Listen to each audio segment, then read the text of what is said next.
This is verse 11 of the 16th chapter, Gospel of Matthew. Jesus has warned the disciples to beware of what he calls the leaven of the Pharisees and the Sadducees. And of course, the disciples have attached a rather superficial understanding, being overly literal in the way that they understood those words. And so Jesus now is correcting them and asking them how they didn't understand his real meaning. And that's the sense of verse 11 here. So pos, this is an indeclinable adverb. How is it? The negation, noyeta, which is from noyeo. It means to understand. Second person plural, present active indicative. How do you not understand? Hoti, conjunction that. Again, not, so we have two negations here. How do you not understand that not? Peri, preposition takes the genitive. Peri means concerning, arton, concerning breads.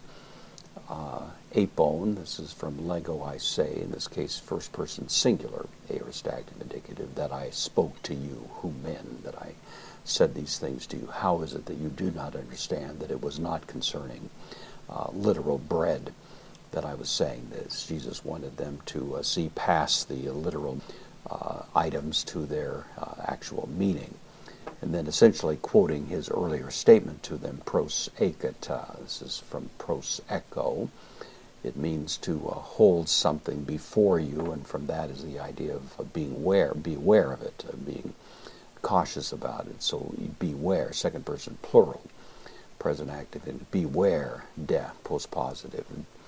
But beware, apo, preposition with the genitive, tes zumes, of the leaven, ton pharisaion, of the Pharisees, kai sadukaion, of the Sadducees. How did you not understand that I had a different sense in mind?